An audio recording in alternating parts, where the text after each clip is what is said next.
आपको ये समझाने के लिए, क्योंकि मैंने ऐसे कई बच्चों को देखा जो ये समझने को तैयार नहीं होते कि भेदभाव कैसे हो सकता है, जब भेदभाव हुआ तो आपने विरोध क्यों नहीं किया, आपको लड़ना चाहिए था, ऐसी बचकानी बातें कई लोग करते हैं। तो मुझे लगा कि सामाजिक भेदभाव कैसे काम करता है, कुछ एग्जाम्पल्स आपको देके समझाता हूँ। और बहुत विचित्र विचित्र एग्जाम्पल्स हैं, हमारे समाज के एग्जाम्पल्स हैं। और जिस भी एग्जाम्पल की बात मैं कर रहा हूँ, इंटरनेट पे उसका नाम टाइप करके सर्च कीजिएगा, पढ़िए उस चीज को, आपको पता लग जाएगा। केरल में एक इलाका है जिसको बोलते हैं त्रावणकोर, आपने सुना ही होगा।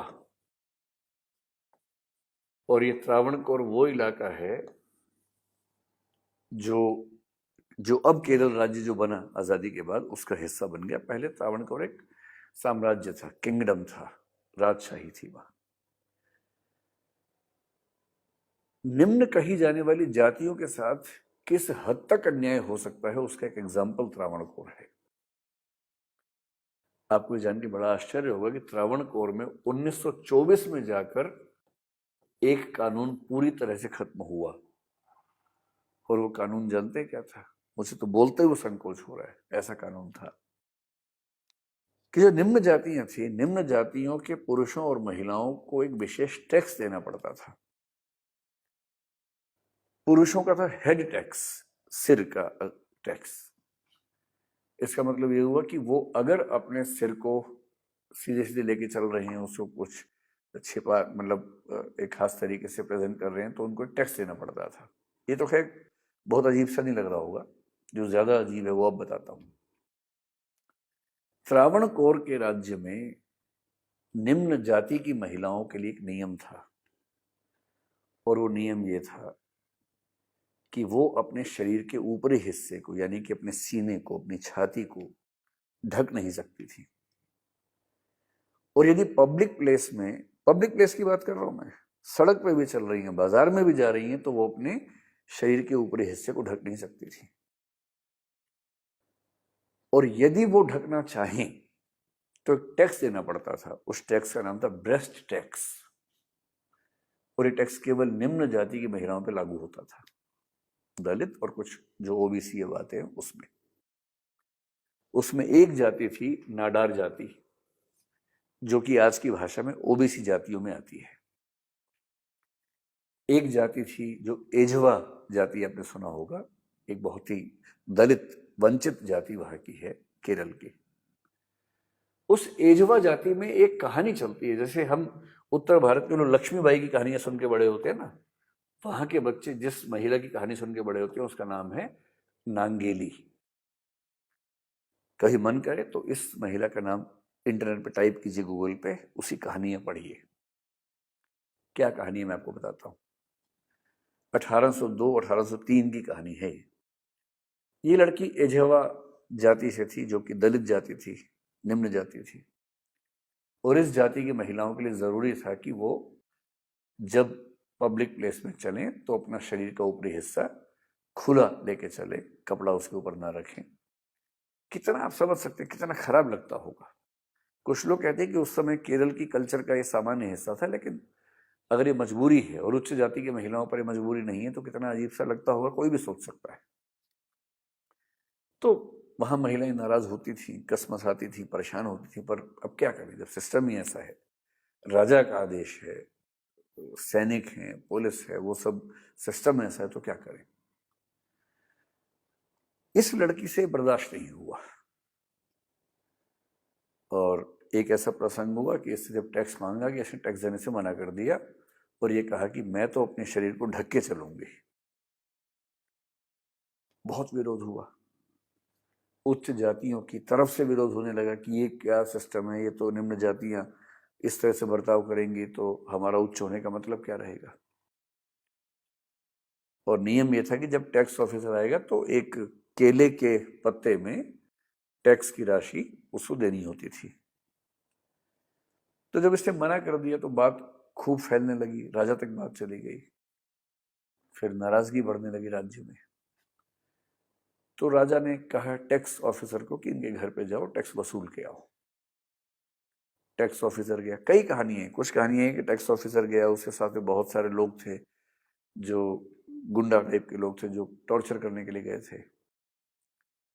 और वहां जाके इतना उसको मतलब परेशान किया गया, हरास किया गया कि तुम वो टैक्स देना ही होगा और नहीं तो तुम्हें पब्लिक प्लेस में ऊपर के हिस्से में कपड़े रखने का अधिकार नहीं होगा।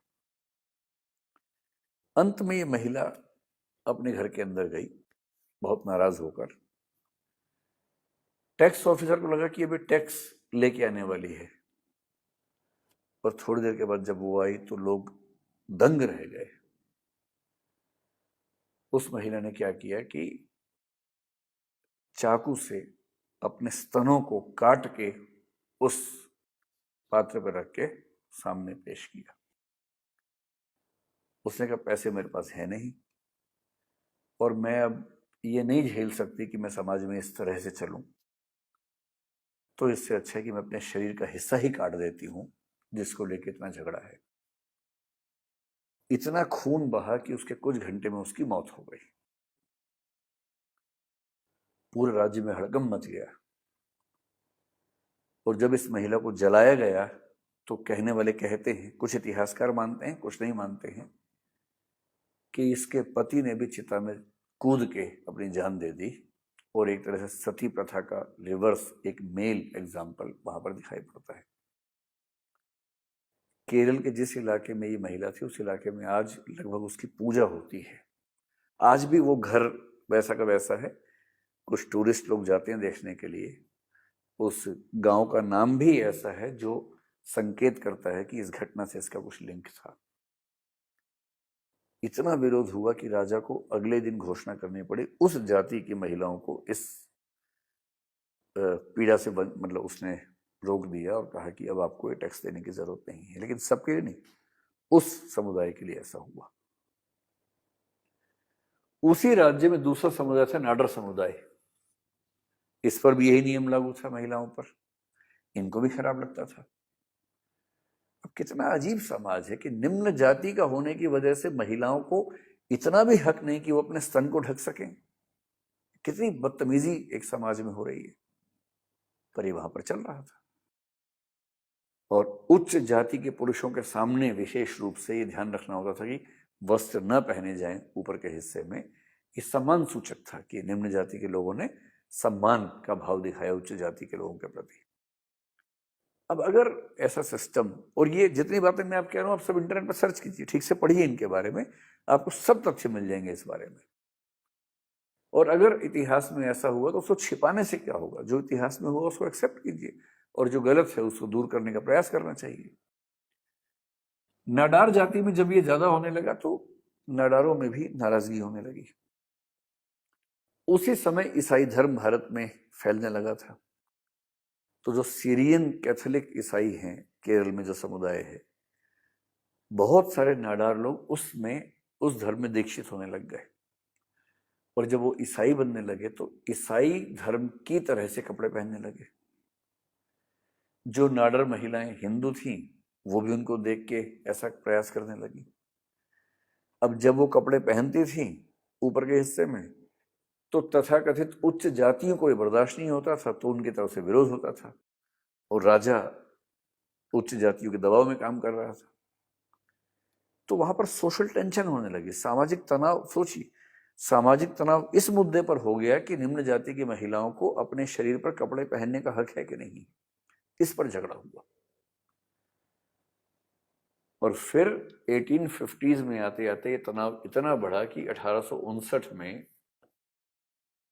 एक बार दो नाडर महिलाओं को इस आरोप में कि उन्होंने शरीर के ऊपरी हिस्से पर कपड़े पहने हुए थे, इस आरोप में उनको फांसी पर टांग दिया गया।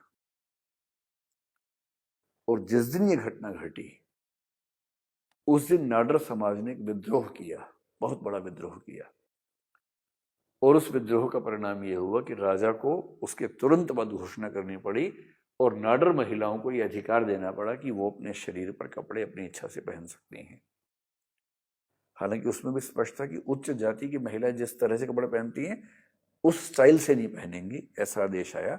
हालांकि उस आदेश का बहुत महत्व था नहीं, उसको महत्व दिया भी नहीं गया। ये मैं एग्जाम्पल बता रहा हूं। अमेरिका में श्वेत अश्वेत के मामले में ऐसे हजारों एग्जाम्पल्स हैं कि अश्वेत व्यक्तियों के साथ क्या क्या नहीं हुआ, दासों के साथ क्या क्या नहीं हुआ। पूरे के पूरे परिवारों को खत्म कर दिया गया टॉर्चर करके। ऐसी हजारों कहानियां हैं अमेरिका में।